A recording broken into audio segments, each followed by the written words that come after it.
الحمد لله نحمده ونستعينه ونستغفره ونعوذ بالله من شرور أنفسنا ومن سيئات أعمالنا من يهده الله فلا مضل له ومن يضلل فلا هادي له وأشهد أن لا إله إلا الله وحده لا شريك له وأشهد أن محمدًا عبده ورسوله يا أيها الذين آمنوا اتقوا الله حق تقاته ولا تموتن إلا وأنتم مسلمون يا أيها الناس اتقوا ربكم الذي خلقكم من نفس واحدة وخلق منها زوجها وبث منهما رجالا كثيرا ونساء واتقوا الله الذي تساءلون به والأرحام إن الله كان عليكم رقيبا يا أيها الذين آمنوا اتقوا الله وقولوا قولا سديدا يصلح لكم أعمالكم ويغفر لكم ذنوبكم ومن يطع الله ورسوله فقد فاز فوزا عظيما أما بعد فإن خير الحديث كتاب الله وخير الهدي هدي محمد صلى الله عليه وسلم وشر الأمور محدثاتها وكل محدثة بدعة وكل بدعة ضلالة وكل ضلالة في النار أعوذ بالله من الشيطان الرجيم بسم الله الرحمن الرحيم إنما حرم عليكم الميتة والدم ولحم الخنزير وما أهل به لغير الله فمن اضطر غير باغ ولا عاد فلا إثم عليه إن الله غفور رحيم۔ حاضرین جمعہ، اسلامی بھائیوں، نوجوان ساتھیوں، عزیز بچوں، آپ کے سامنے قرآن مجید سورہ بقرہ آیت نمبر 173 کی تلاوت ہوئی ہے۔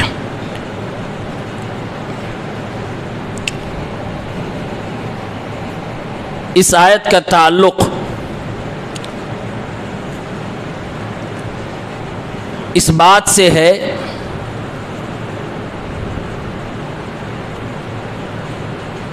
کہ ہمیں کیا نہیں کھانا ہے، کیا کھانا ہے۔ ایک لمبی لسٹ ہے،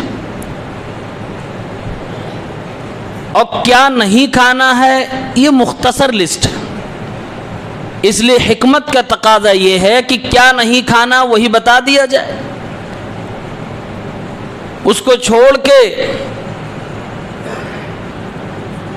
اصول و ضوابط کے مطابق جو چیزیں حرام ہیں اسے چھوڑ کے جو باقی بچ رہی ہیں وہ ساری کی ساری چیزیں حلال ہیں، اسے کھایا جا سکتا ہے۔ اسی لیے اس آیت سے بالکل پہلے آیت نمبر 172 میں اللہ تعالیٰ نے ہمیں اور آپ کو مخاطب کیا ہے۔ اللہ تعالیٰ نے ایمان والوں کو ایک حکم دیا ہے، یا ایہا الذین آمنوا کلوا من طیبات ما رزقناکم، اے ایمان والو کھاؤ ان پاک اور حلال روزیوں میں سے جو میں نے تمہیں عطا فرمایا ہے۔ جب دیا میں نے اور بتایا میں نے کیا تمہیں کھانا کیا نہیں کھانا ہے۔ وَاشْكُرُوا لِلَّهِ إِن كُنتُمْ إِيَّاهُ تَعْبُدُونَ، تو تم اللہ کی دی ہوئی حلال اور پاکیزہ روزیوں کو کھانے کے بعد اپنے اس اللہ کا شکریہ ادا کرو۔ ان کنتم ایاہ تعبدون، اگر سچ میں تم اس کے بندے ہو، اگر سچ میں سچے دل سے اس کی عبادت کرتے ہو، اگر یقین سے اس کی بھکتی کا دم بھرتے ہو، اگر سچ میں اس کی فرما برداری کرتے ہو، سچ میں اگر اس کے احکامات کے سامنے خود کو سرنڈر کرنے کا دعویٰ کرتے ہو، سچ میں اگر ایمان و اسلام کا دعویٰ کرتے ہو، تو میری اس بات کو تمہیں ماننا ہی پڑے گا۔ کلوا من طیبات، حلال اور پاکیزہ چیزوں کو کھانا ہوگا۔ قرآن کی اس آیت کو سامنے رکھے، یہ اللہ کا آرڈر ہے، یہ اللہ کا حکم ہے پھر اپنی زندگی میں غور کریں. ہم اور آپ جو صبح سے شام تک کھاتے ہیں، جو چیزیں تناول کرتے ہیں، وہ حلال اور پاکیزہ ہیں کہ نہیں ہیں؟ بات چھوٹی تو نہیں ہے. اللہ نے کہا ان کنتم ایاہ تعبدون. ایک مسلمان نماز پڑھنے کے لیے آیا، سورہ فاتحہ پڑھی، ایاک نعبد، اے میرے مولا ہم تیری ہی عبادت کرتے ہیں. اللہ جواب دیتے ہیں میرے بندے اگر سچ میں میری عبادت کرتا ہے، کلو من طیبات، تو حلال چیزیں کھایا کر.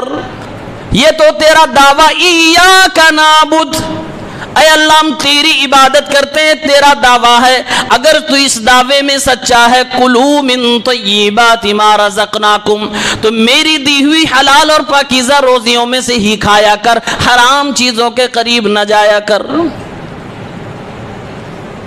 دنیا میں جیسے حلال اور پاکیزہ چیزیں پائی جاتی ہیں، ایسے حرام اور خبیث چیزیں بھی پائی جاتی ہیں. دوسرے لوگ حرام کے رسیا ہوئے جا رہے ہیں، خبیث چیزوں کو اپنی مرغب غذا بنائے جا رہے ہیں اور دنیا کے سامنے پروموٹ کیا جا رہا ہے.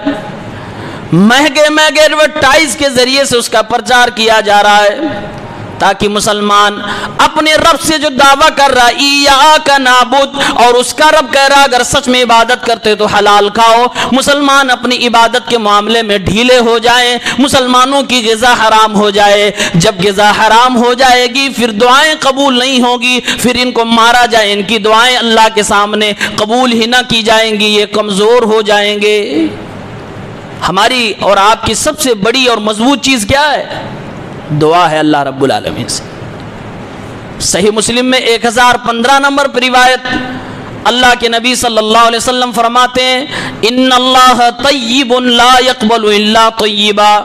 اللہ تعالیٰ خود پاک ہے، اللہ تعالیٰ پاک چیز کے علاوہ دوسری چیزیں نہیں پسند فرماتا، نہیں قبول فرماتا ہے.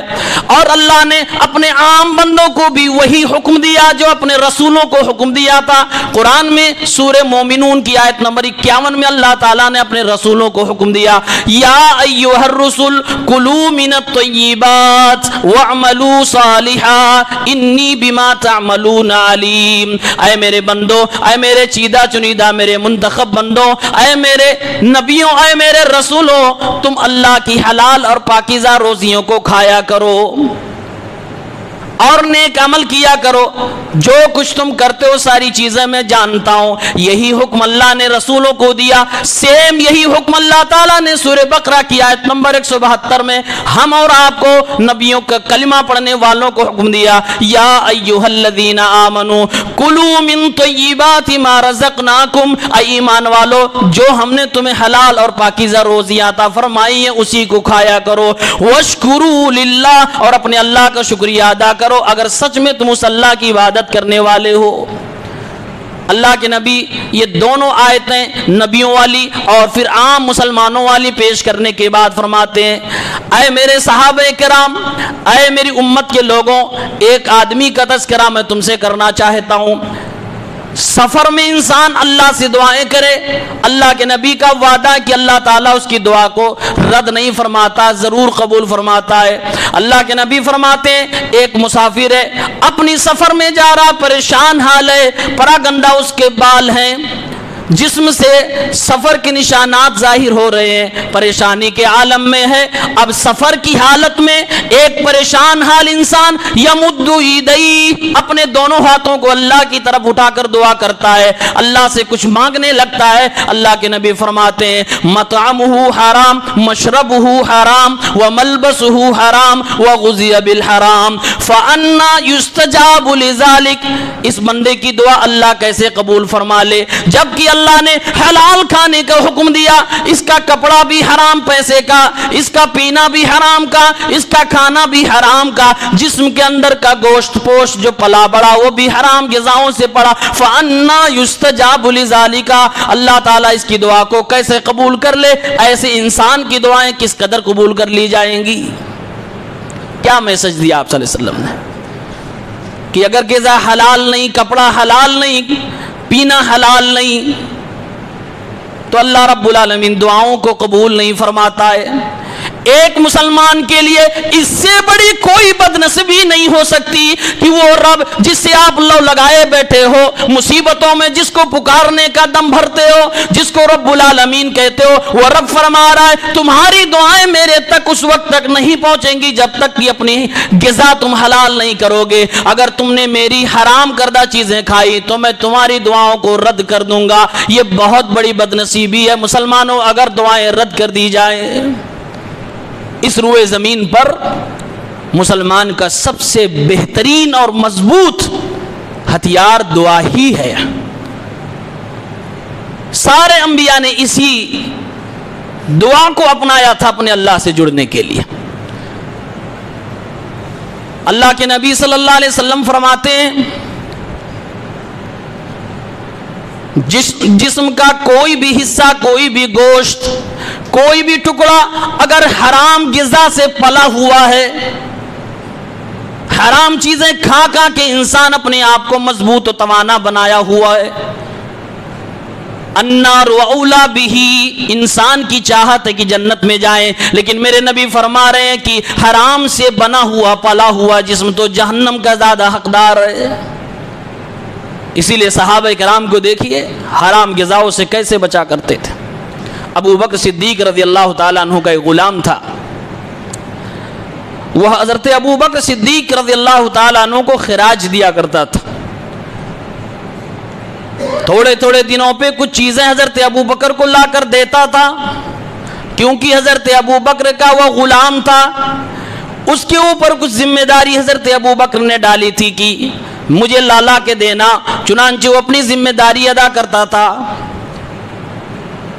کبھی کھانے کی چیز، کبھی کوئی اور چیز لے جا کر دیتا تھا۔ ایک دن رات کا وقت ہے، ابو بکر صدیق رضی اللہ تعالیٰ عنہ کے پاس وہ غلام لے کر آتا ہے کوئی کھانے کی چیز، سیدنا ابو بکر صدیق نے کھا لیا، اس کے اوپر کوئی سوال نہ کیا۔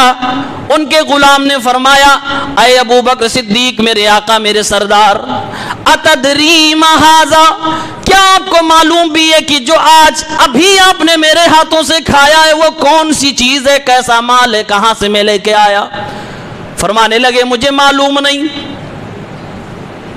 اس غلام نے کہا اے میرے سردار، اسلام لانے سے پہلے زمانے جاہلیت میں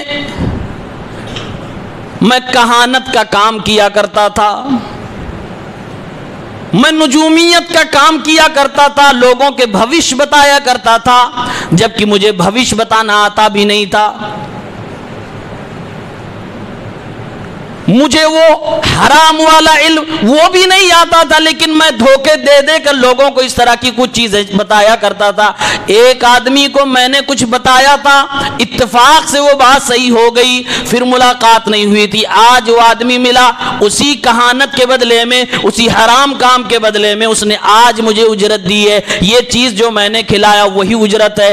سیدنا ابو بکر صدیق رضی اللہ تعالیٰ عنہ کے کانوں میں یہ بات پڑی کہ یہ تو ایک حرام چیز، ایک حرام کمائی ہے۔ چنانچہ ابو بکر صدیق رضی اللہ تعالیٰ عنہ نے فَأَدْخَلَ أَبُو بَكْرٍ يَدَهُ فِيهِ، ابو بکر صدیق نے اپنے ہاتھ کو اپنے منہ میں ڈالا، فَقَاعَ كُلَّ شَيْءٍ فِي بَطْنِهِ، جو کچھ پیٹ میں تھا اس کو الٹی کر دیا، کیونکہ سیدنا ابو بکر اللہ کے نبی صلی اللہ علیہ وسلم کے بعد اس امت کے اندر سب سے افضل ترین انسان ہے۔ ابو بکر صدیق کو اتنا بھی برداشت نہ ہوا کہ ایک حرام غذا میرے پیٹ میں جائے، کیونکہ ابو بکر صدیق جانتے تھے اللہ کے نبی کی حدیث، آپ نے فرمایا تھا کہانت سے، نجومیت سے، بھوشواڑیاں کر کر کے کمائی گئی کمائیاں حرام ہوا کرتی ہیں، علم غیب کا دعویٰ کر کر کے کمائی گئی کمائیاں حرام ہوا کرتی ہیں۔ یہ انسان شرک کر کر کے کما رہا ہے اور پھر اس سے کما کر اپنا کھائے کھلائے، یہ حرام کی کمائی ہوا کرتی ہے۔ اسی لیے ابو بکر صدیق رضی اللہ تعالیٰ عنہ نے اپنے منہ میں انگلی ڈال کے الٹی کر دی اور سارا مال باہر نکال دیا۔ جس کو حلال و حرام کی فکر ہوتی ہے اس کا یہ عمل ہوتا ہے۔ ابن باز رحمت اللہ علیہ سے پوچھا گیا کہ آج کے زمانے میں بھی کوئی اگر لا علمی میں حرام چیز کھا لے، بعد میں پتا چلے کہ میں نے جو کھایا حرام ہے، کیا الٹی کرنا ضروری ہے؟ انہوں نے فرمایا لا علمی میں کھایا ہے الٹی کرنا ضروری نہیں ہے. یہ ابو بکر صدیق کا تقوی تھا، یہ زہد تھا، یہ ان کا تورع تھا، یہ ان کے ایمان کے لیول تھا، انہوں نے کیا. لیکن شریعت سے واجب نہیں ہے، ضروری نہیں ایسا کرنا، لیکن اگر کوئی کر سکتا ہے تو کر لے تو بہتر ہے، کیونکہ اللہ کے نبی نے فرمایا علیکم بسنتی و سنت الخلفاء الراشدین المہدیین. ابو بکر کی سنت پہ کوئی عمل کرنا چاہے تو بہتر ہے، لیکن اگر کوئی نہیں کر پاتا ہے، کیونکہ الٹی کرنا آسان بات نہیں ہے، مشکلیں ہو سکتی ہیں، پریشانیاں ہو سکتی ہیں، تو بہرحال لا علمی میں جو حرام غذا انسان کے پیٹ میں چلی گئی ہیں وہ معفو عنہ ہے، وہ معذور ہے، لیکن آئندہ وہ چیز نہ کھائے. اللہ تعالیٰ نے قرآن کی اگلی آیت میں ارشاد فرمایا انما حرم علیکم المیتہ، ایمان والو اللہ تعالیٰ نے تمہارے لیے مردار کو حرام قرار دے دیا، والدم اور خون کو بھی حرام قرار دے دیا، ولحم الخنزیر خنزیر کے گوشت، اس کی چربیوں کو، اس کے تمام اعضاء کو حرام قرار دے دیا، وما اہل بہ لغیر اللہ اور غیر اللہ کے لیے جو بھی پیش کیا جائے وہ سارا کا سارا اللہ رب العالمین نے حرام قرار دے دیا. حرام کرنے والا کون؟ انما حرم، اللہ رب العالمین نے حرام کیا ہے، قرآن کریم کی آیتوں کے ذریعے سے حرام کیا گیا. یہ قرآن کی منصوص آیتیں ہیں. 4 چیزیں اللہ نے اس میں ذکر فرمائی ہے، مردار، خون اور خنزیر اور غیر اللہ کے اوپر چڑھائے گئے چڑھاوے، یہ ساری کی ساری چیزیں حرام ہیں. اب مردار میں جو ہم اور آپ ذبح کر کے کھاتے ہیں وہ بھی تو مردہ ہی کر کے کھاتے ہیں نا، زندہ تو کھاتے نہیں. یہاں مردار سے مراد کیا ہے؟ مردار سے مراد ہے وہ مردار جو اپنی طبعی موت مر گیا، جو شرعی طریقہ ذبح کرنے کا بتایا گیا ہے، اس کے بغیر وہ مر گیا ہو، اس کا گوشت کھانا حرام ہے، اس کو کھانا حرام ہے. ایک مثال، جیسے کسی کا مرغی کا پولٹری فارم ہے، کوئی پریشانی ہوئی، مرغیاں مر گئی. اب بہت سارے ایسے ہیں جو اس آزمائش کو برداشت نہیں کر پاتے، ان مری ہوئی مرغیوں کو بھی سپلائی کر دیتے ہیں، ہوٹلوں میں بیچ ڈالتے ہیں. اس کا کھانا حرام، اس کا بیچنا حرام ہے. اگر کوئی ہوٹل والا خرید کے اس کو بنا کے بیچ رہا تو حرام ہے. اس فارم والے نے اگر اس کو بیچا تو اس کی کمائی حرام، اس کو کھانا حرام ہے اگر ہمیں معلوم ہو جائے، کیونکہ طبعی طور سے وہ مر گئی. اللہ نے سورہ مائدہ کی آیت نمبر 3 میں کچھ مردار کا تذکرہ فرمایا ہے جو خود بخود مر جاتے ہیں. مثال دی اللہ تعالیٰ نے، والمنخنقۃ والموقوذۃ والمتردیۃ والنطیحۃ، خود سے مرنے والے جانوروں کی مثال اللہ نے قرآن کریم میں دی. فرمایا ایسا کوئی جانور جو گلا دبنے کی وجہ سے مر جائے، اب وہ چاہے رسی خود بخود پھنسا کے مر جایا ہو یا کسی آدمی نے گلا دبا کے مار دیا ہو، کسی بھی وجہ سے گلا دبنے کی وجہ سے اگر مر گیا تو حرام ہے، اس کو نہیں کھا سکتے. والمتردیۃ، کوئی جانور اونچائی سے گر جائے، کنویں میں گر جائے، چھت سے گر جائے، دیوال سے گر جائے، گرنے کی وجہ سے مر جائے، وہ بھی مردار ہے، وہ بھی حرام ہے. والموقوذۃ، کوئی ایسا جانور جس کو مارا گیا ہو، چاقو چھری والا نہیں، جس کو لاٹھی ڈنڈے سے پتھر سے مارا گیا ہو اور اس مارنے سے وہ مر جائے، اس کو کھانا حرام، اس کو بیچنا حرام. والنطیحۃ، 2 جانور آپس میں لڑ رہے، ایک نے دوسرے کو مار دیا، مر گیا، وہ بھی مردار میں آئے گا، وہ بھی حرام. وما ذبح علی النصب، اور جو آستانوں پہ بتوں کے سامنے چڑھائے جاتے ہیں وہ بھی حرام. یہ اللہ نے تفصیل تھوڑی سے بیان کی ہے. مردار حرام ہے. آج کل ہوٹلوں کے کاروبار میں یہ چیز عام ہے. آپ ملیے مرغی کے کاروباریوں سے، ہر سیزن میں ہزاروں مرغیاں مردہ بیچ ڈالتے ہیں اور ہوٹل والے خرید بھی لیتے کیونکہ سستا ملتا ہے. یہ حرام کاروبار ہو گیا. آپ دیکھیے مرغی فارم والے کی ایک غلطی سے وہ حرام نے اس نے بیچا, کمائی اس کی حرام, خریدنے والے نے خریدا اور پھر دوسروں کو کھلایا, وہ خرید کر بنا کے جو کمایا اس کی کمائی ہوٹل والے کی حرام, اور جو لوگوں نے کھایا وہ بھی حرام کے ذات پیٹ میں چلی گئی. وہ الگ بات ہے کہ ان کو معلوم نہیں ہے تو گنہگار وہ لوگ نہیں ہوں گے. دو قسم کے مردار ہیں جو حلال ہیں, تیسرا کوئی نہیں. سنن ابن ماجہ کتاب الاطعمہ 3314 نمبر پہ عبداللہ ابن عمر رضی اللہ تعالی عنہما سے ایک روایت ہے, انہوں نے فرمایا دو قسم کے مردار حلال ہیں, الحوت والجراد, مچھلی اور ٹڈی. یہ اگر مردہ بھی ہوں تو کھایا جا سکتا ہے. اب اگر کوئی حدیث نہیں مانتا ہے تو آج کے بعد سے مردار مچھلی وہ نہیں کھا سکتا. اسی حدیث کی بنیاد پر مچھلی اگر مری بھی ہو تب بھی آپ کھا سکتے ہیں. اگر کوئی حدیث کا ماننے والا نہیں تو اس کے لیے مری ہوئی مچھلی کھانا حرام ہو گیا آج سے, کیونکہ قرآن میں اللہ تعالیٰ نے فرمایا انما حرم علیکم المیتہ, اللہ نے مردار حرام قرار دیا. مچھلی کو ٹڈی کو حلال اگر سمجھا گیا تو اللہ کے نبی کی حدیث پاک کی وجہ سے آپ صلی اللہ علیہ وسلم نے اس کو حلال بتایا ہے. حدیث کو مانے بغیر آپ مچھلی بھی نہیں کھا سکتے. اسی آیت میں دوسری چیز اللہ رب العالمین نے فرمایا والدم, خون بھی حرام. کون سا خون حرام؟ جو ہم گوشت کھاتے ہیں, گوشت میں ریشوں میں ہلکا پھلکا خون ہوتا ہے کہ نہیں ہوتا ہے؟ ہوتا ہے. وہ والا خون حرام نہیں. سورہ انعام میں اللہ تعالیٰ نے اس کی وضاحت کی کون سا خون حرام. او دمم مسفوحا, بہتا ہوا خون حرام ہے. جب جانور ہم ذبح کرتے ہیں, ذبح کرنے کے وقت جو خون نکلتا ہے وہ خون حرام ہے. یا پھر جانور کو کوئی نس کٹ جائے, کہیں پر کوئی چھری لگ جائے, اس سے خون جو بہہ کے نکلتا ہے وہ حرام ہے. لیکن افسوس کی بات ہے بہت سارے مسلمانوں کو ایسے بھی پایا گیا جو اس خون کو بھی بیچ ڈالتے ہیں, اور کھانے والے لوگ آج بھی پائے جاتے ہیں. جانور ذبح کرنے کے بعد جو خون نکلتا ہے اس کو بھی لوگ کھا رہے ہیں, وہ بھی بکتا ہے. وہ حرام ہے اس کو بیچنا, اس کو کھانا حرام ہے. اللہ نے اسی خون کو کہا او دم والدم او دم مسفوحا, بہتا ہوا خون حرام ہے. جو گوشت میں تھوڑا بہت رہ جاتا ہے وہ حرام نہیں. اسی لیے کہا گیا کہ جانور جب ذبح کریں تو بڑی آسانی سے ذبح کریں, جب تک پورا خون بہہ نہ جائے. جلدی بازی میں ایسا نہ ہو چمڑیاں نکولنے لگے.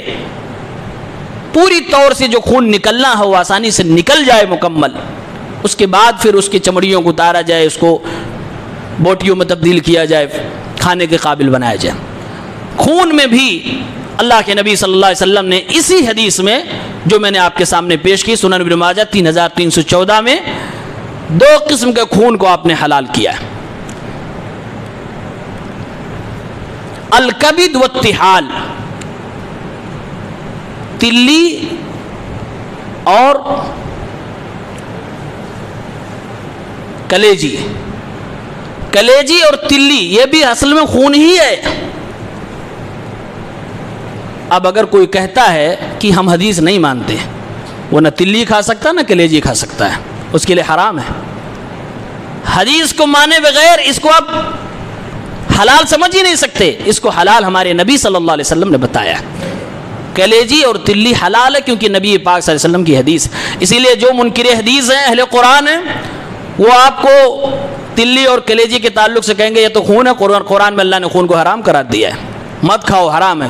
کیونکہ ایسے لوگوں کا حدیث پہ ایمان نہیں ہوتا ہے, اللہ کے نبی صلی اللہ علیہ وسلم کی باتوں پہ بھروسہ نہیں ہوتا ہے, اس لیے وہ اس طرح کی بات کرتے ہیں. قرآن میں اللہ تعالیٰ نے تیسرے نمبر کہا وَلَحْمَ الْخِنْزِيرِ, خنزیر کا گوشت حرام ہے. خنزیر نجس عین ہے, اس کا سب کچھ حرام ہے. چوتھے نمبر پہ وَمَا أُهِلَّ بِهِ لِغَيْرِ اللَّهِ, یہ اچھے خاصے بکرے, یہ مرغے, دیسی بدیسی جو بھی ہو, آستانوں پہ مزاروں پہ لے جا کر پیش کر دیا جائے, یہ حرام ہو جاتا ہے. اس کی نجاست مانوی ہے، دکھتی نہیں ہے، جیسے خنزیر دکھنے میں گندا ہے، نجس ہے، ناپاک ہے، خبیث ہے، اس کا گوشت کھانے والا بے حیا اور بے شرم ہو جاتا ہے۔ آج جو ویسٹرن کلچر میں بے حیائی عام ہے، اس کی ایک عام وجہ یہ ہے کہ وہ لوگ خنزیر کا گوشت کھلے عام کھاتے ہیں، اور خنزیر کے گوشت کھانے والے بے حیا بے شرم ہو جاتے ہیں فطری طور سے۔ ابن عثیمین رحمۃ اللہ علیہ فرماتے ہیں خنزیر تو نجس عین ہے، لیکن یہ نارمل بکرے، نارمل مرغے مرغیاں جو حلال جانور ہم اور آپ کھاتے ہیں، اگر یہ غیر اللہ کے لیے ذبح کر دیا جائے تو یہ بھی حرام ہو جاتا ہے، یہ بھی ناپاک ہو جاتا ہے، بلکہ شرک کی وجہ سے خنزیر سے بھی زیادہ بدترین ہو جاتا ہے،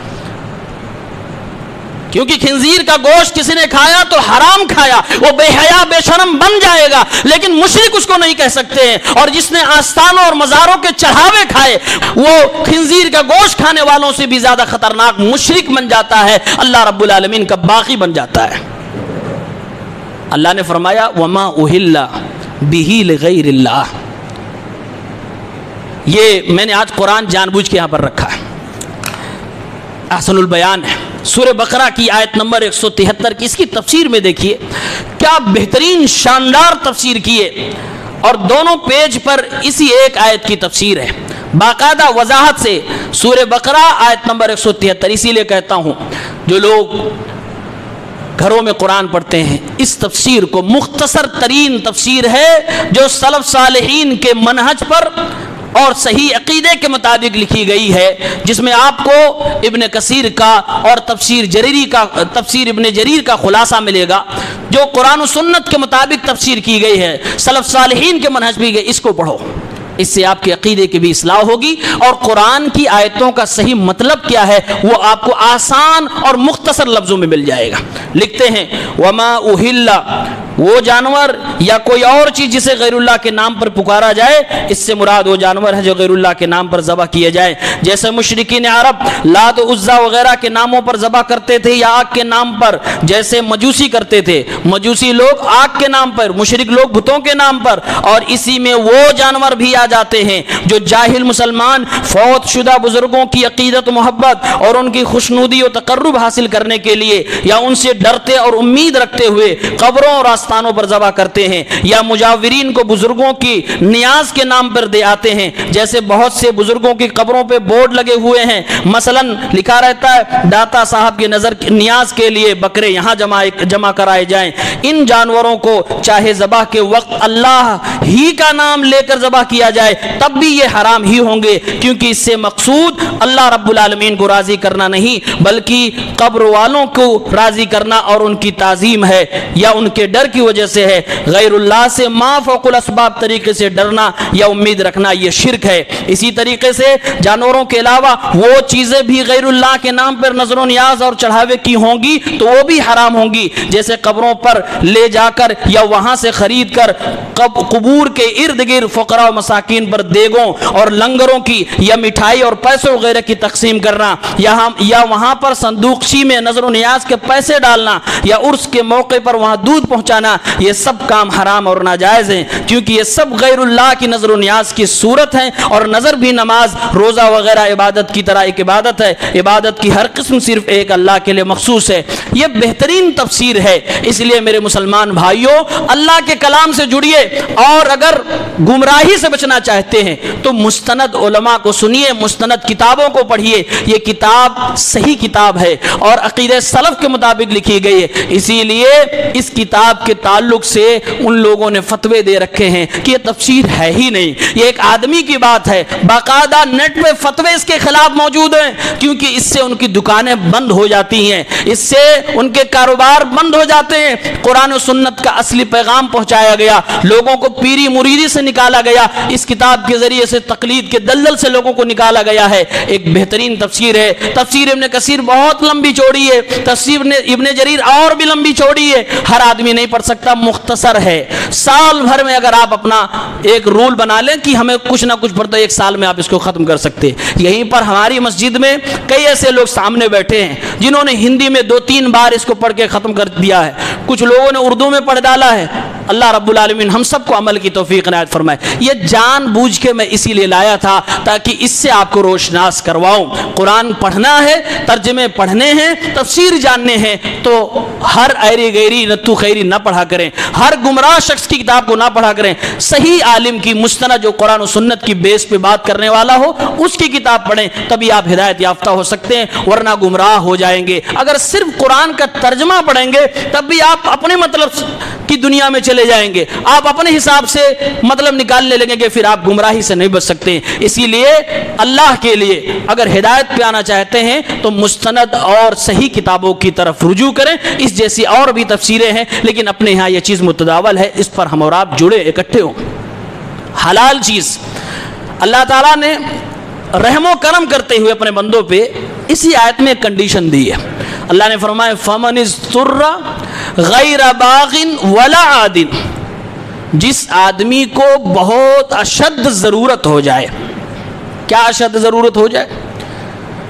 کسی کو مارا جا رہا ہے، دھمکایا جا رہا ہے، گن پوائنٹ پہ کہا جا رہا ہے خنزیر کھا، کہا جا رہا ہے چڑھاوے کا مال کھا، نہیں تو تجھے مار دیا جائے گا۔ یہ حرام چیزیں مجبور کیا جا رہا ہے اس کو کھانے کے لیے، یا اس کے پاس کچھ بھی نہیں ہے کھانے کے لیے، اگر ان چیزوں کو نہیں کھایا تو مر جائے گا۔ اللہ رب العالمین نے یہ حلال و حرام کی چیزوں کو بیان کر کے آخر میں فرمایا میرے بندو تمہارا رب غفور ہے، رحیم ہے، یعنی میرے بندو تمہاری جان کی نوبت آ جائے، اے میرے بندو اگر تم بھوکے ہو جاؤ، موت کی بات آ جائے کہ اب نہیں کھاؤ گے تو مر جاؤ گے، تو کھا لینا، تمہارا رب جو گناہ اور ثواب دینے والا ہے اس کا فتویٰ ہے ان اللہ غفور الرحیم، اللہ تعالیٰ تمہیں اپنی مغفرت میں جگہ دے گا، تمہیں معاف فرما دے گا، اس پہ تمہیں گناہ نہیں دے گا، اور اللہ تعالیٰ تم پر رحم فرمائے گا، اس کا کوئی تمہیں نقصان بھی نہ دے گا، یہاں بھی تمہیں کوئی عذاب نہ ہوگا، مرنے کے بعد بھی کوئی عذاب نہ ہوگا، لیکن شرط یہ تم کو اس کی اشد ضرورت ہو، بہانے مت کرنا۔ دوسری شرط یہ ہے کہ اس کی طرف دوڑ کے نہ جانا، جب پھنس جانا تب ایسی نوبت آئے۔ تیسری شرط یہ ہے کہ کھانا اتنا ہی جتنی ضرورت اس کے زیادہ، اس سے زیادہ نہ کھانا۔ اللہ فرما رہا ہے پھر فلا اسم علیہ، اس پر تمہیں کوئی گناہ نہیں ملے گا۔ یہ قرآن کی آیت ہے، کبھی ٹھنڈے دل سے اس کو گھر میں جا کر اس کی تفسیر پڑھیں، سورہ بقرہ آیت نمبر 172 اور 173۔ اور پھر آج کے زمانے کے غیر مسلموں کے تہوار کی مٹھائیاں، حلوائیاں، چڑھاوے، تیجا، 40واں اور قرآن خوانی، یہ سب کے جو بہانے کر کر کے ہم سب کھا جاتے ہیں، اس پہ غور کرنا کہ ہم کہاں گئے، ہمارا ایمان کہاں ہے اور قرآن کا پیغام کہاں ہے، قرآن کیا کہہ رہا ہے، ہم کیا کر رہے ہیں، ابو بکر صدیق کیا سکھا رہے ہیں اور ہم کیا کر رہے ہیں۔ میرے بھائی، لوگ کہتے ہیں ان کے دیے ہوئے تحفے اور مٹھائیاں کھا لینے سے محبت بڑھتی ہے۔ میں کہتا ہوں محبت اس سے زیادہ بڑھتی ہے کہ تم ان کو مٹھائیاں دو۔ تحفہ لینے میں زیادہ محبت بڑھے گی کہ دینے میں زیادہ بڑھے گی؟ اسلام جائز کہتا ہے کہ تم کسی غیر مسلم کو تحفہ دینا چاہو تو تحفہ دے سکتے ہو، تمہاری اپنی عیدیں آ جائیں، اپنی عیدوں میں تم ان کو تحفے دینا چاہو دے سکتے ہو، قربانی کی عید میں گوشت بھی دینا چاہو دے سکتے ہو، لیکن جب یہاں تم لیتے ہو دونوں میں زمین و آسمان کا فرق ہے۔ جب تم دیتے ہو تمہارے عقیدے ولا اور برا پہ کسی طرح کا کوئی ضرب نہیں آتا، لیکن جب تم لیتے ہو تو شرک کی بنیاد پر کسی تہوار کو تم ایکسپٹ کر لیتے ہو، جبکہ تمہاری ذمہ داری کیا تھی کہ زمین پہ شرک نہ ہو، تم اس کے لیے کھڑے ہو جانا۔ تم نہیں روک پا رہے ہو، کمزور ہو، ناتما ہو، تمہارے بس کی بات نہیں، تو اے مسلمانوں اتنے بے غیرت نہ ہو جاؤ، اللہ کے اتنے بے وفا نہ ہو جاؤ کہ دنیا کے فائدے کے لیے تم اللہ رب العالمین کی زمین پہ شرک ہوتے ہوئے دیکھ بھی رہے ہو، برداشت بھی کر رہے ہو، اور اس میں خوشیوں میں شریک بھی ہو رہے ہو، اس کی مٹھائیاں بھی کھائے جا رہے ہو۔ کیا آپ کو معلوم نہیں کہ لوگوں نے یہ سارے کے سارے جو تہوار منائے جا رہے ہیں، چاہے کرسمس کے ہوں یا دوسرے تہوار ہوں، یہ سب اللہ رب العالمین کی مخالفت میں ہے، یہ سب شرک کو پروان چڑھانے کے لیے ہے۔ وہ شرک کرنے والا انسان خوش ہو رہا ہے، اپنی خوشی میں آپ کو مٹھائی دے رہا ہے، آپ خوشی خوشی کھا بھی رہے ہیں اور اس کو حلال سمجھ کر کھانے کی کوشش کر رہے ہیں، کیونکہ کافروں کا دیا ہوا تحفہ لینے میں کوئی حرج نہیں ہے۔ یہ دوگلے بازی ہے، اللہ کے نبی صلی اللہ علیہ وسلم کی سنت سے انحراف ہے۔ میرے بھائیوں، صحابہ کے آثار بعض لوگ پیش کرتے ہیں، ایک بھی آثار ثابت نہیں ہے کہ کسی صحابی نے کسی غیر اسلامی تہوار کے تحفے کو قبول کیا ہو یا کھایا ہو۔ بعض آثار جو ہیں ان کی سندیں ضعیف ہیں، لہٰذا اس سے بچیے، اس سے اجتناب کیجئے۔ یہ ہماری ذمہ داری تھی کہ اس کو روکتے، ہم نہیں روک پا رہے ہیں، کوئی بات نہیں، اللہ تعالیٰ تمہیں نہیں پکڑے گا، تم مجبور ہو، لیکن کم سے کم اس میں تو کوئی مجبور نہیں کر رہا، کوئی گن پوائنٹ پہ آپ کو نہیں کھلا رہے مٹھائی کھاؤ ورنہ تمہیں مار دوں گا جان سے، مٹھائی کھاؤ ورنہ تمہارے ساتھ یہ ہو جائے گا، نہیں۔ اور بلکہ آج کے دور میں تو یہ بھی دیکھا گیا ہے، ہماری قربانیوں کی عید میں بہت سارے لوگ پیار سے منع کر دیتے ہیں، ہم نہیں کھاتے ماس، ہمیں نہ دیا کرو۔ ایسے آپ بھی پیار سے کہہ دو، کوئی یہ نہیں کہتا کہ آپ دشمنی نبھاؤ، کوئی یہ نہیں کہتا کہ آپ ڈانٹو، آپ وہاں لمبا چوڑا لیکچر دینے لگو، نہیں، مصلحت اور حکمت، پیار محبت کے ساتھ آپ اس چیز کو قبول نہ کیجیے۔ کچھ لوگ کہتے ہیں کہ اس تہوار میں ہم نہ لیں، ہم خود مٹھائی بانٹیں تو ہم کھا نہیں رہے، لیکن ان کا تہوار ہے، ہم اپنی طرف سے بانٹنا چاہتے ہیں۔ میرے بھائیوں، کھانے سے بڑا گناہ یہ ہے، لینے اور کھانے سے بڑا گناہ کہ آپ خود بانٹ رہے ہو، لے کر آپ نے کھایا تو خوشی میں آپ شریک ہوئے، وَلَا تَعَاوَنُوا عَلَى الْإِثْمِ وَالْعُدْوَانِ کی مخالفت کی آپ نے، اور اگر آپ نے خود بانٹ دیا تو شرک کو پروموٹ کر دیا، حصے داری دکھا دی۔ اللہ نے کہا تھا تَعَاوَنُوا عَلَى الْبِرِّ وَالتَّقْوَى، نیکی اور تقوی کے کام میں حصے داری دکھانا، اور آپ نے شرک، اللہ کے خلاف ہونے والے کام میں حصے داری دکھا دی، یہ اس سے بڑا جرم ہے۔ اس لیے مسلمانوں اس سے بچیں، اپنے ایمان اور عقیدے کی حفاظت کریں، کہیں ایسا نہ ہو مٹھائیوں کے چکر میں اپنے ہی ایمان کے دیوالیہ نکل جائے۔ اور یہ معمولی چیزیں نہیں ہیں، یقین نہ آئے تو ابو بکر صدیق رضی اللہ تعالیٰ عنہ کے واقعے کو دیکھنا، وہ کہانت کی کمائی تھی، کسی اور نے لا کے کھلایا تھا، ابو بکر نے نہیں کمایا تھا، پھر بھی انگلی ڈال کے کہہ کر کے نکال دیا۔ آج ہم بہانے کر کر کے مٹھائیاں کھا ہی رہے ہیں، خود نہیں کھا رہے ہیں تو پھر بچوں کو کھلا رہے ہیں، کیسے جائز ہو سکتا ہے؟ کیسے حلال ہو؟ جن لوگوں نے جائز ہونے کے فتوے دیے ان لوگوں نے شرط لگائی ہے، کئی شرطیں، ایک شرط اس میں لگائی اپنے بچوں کو گھر میں جب اس طرح کی مٹھائی آئے تو سمجھاؤ ولا اور برا کے عقیدے، خود نہیں پتا کیا سمجھائیں گے۔ کہیں ایسا نہ ہو اس مٹھائی کے چکر میں آگے چل کے باقاعدہ ریلیشن شپ ہو جائے، اور آپ جب کہو بیٹا ٹھیک نہیں، ابا مٹھائیاں آپ ہی لاتے تھے، آپ ہی مٹھائیاں کھلاتے تھے، آج کیسے ناجائز ہو گیا؟ اس لیے ایمان والو، یہ ایمان کی بات ہے، یہ اسلام کی بات ہے۔ الگ دنوں میں تحفے تحائف آپ کو دیے جائیں، خوش دلی سے قبول کیجئے، آپ بھی دیجئے، پیار و محبت بنائیے، اچھے سے زندگی گزاریے، ملک میں امن و شانتی کا ماحول بنائیے، لیکن اس موقع پہ اپنے ایمان کا سودا نہ کیجئے۔ آپ سے کوئی یہ نہیں کہتا کہ آپ کچھ بڑا کر جاؤ، نہیں، بس اپنے ایمان کی حفاظت کر لو، ہم اسی پوزیشن میں، ایمان کو بچا لو۔ ایسے کئی لوگوں کو جانتا ہوں، جہاں میں خود اپنے ہاتھوں سے قربانی کا گوشت لے جایا کرتا تھا بچپن میں، آج وہ نہیں لیتے، کہہ دیتے ہیں حساب سے کہ ہم نے چھوڑ دیا، ہم نہیں کھاتے، اب واپس لے کے آئے ہیں، ہمیں برا نہیں لگا، نہیں لیتے کوئی بات نہیں، اگر آپ ایسے کر دو تو کیا آپ کیا، اور میں کرتا بھی ہوں، آپ بھی کہہ سکتے ہیں۔ اور اگر نہیں منع کر پا رہے ہیں، اتنی بھی جرت نہیں ہے، تو کم از کم کھانے کے لیے منہ میں تو کوئی ٹھوس کے نہیں جا رہا نا، کیوں اس کو بہانے اور للچائی ہوئی نگاہوں سے دیکھ کر خود کھا رہے ہو یا پھر اپنے بچوں کو کھلا رہے ہو؟ بڑی آفتیں، بڑی بلائیں ہیں، حلال روزیوں کو کھائیے، حلال اپنے بچوں کو کھلائیے، جو آپ کے لیے حلال نہیں وہ آپ کے بچوں کے لیے بھی حلال نہیں ہے، لہٰذا اگر آپ حرام کھائیں گے اللہ کے ہاں آپ کی گرفت ہوگی، ایسے ہی آپ بچوں کو حرام کھلائیں گے تو اللہ تعالیٰ بھی قیامت کے دن اس پہ بھی آپ ہی کی گرفت کرے گا۔ اللہ سے دعا ہے اللہ تعالیٰ ہم سب کو حلال غذا کھانے کی توفیق عنایت فرمائے، آمین یا رب العالمین۔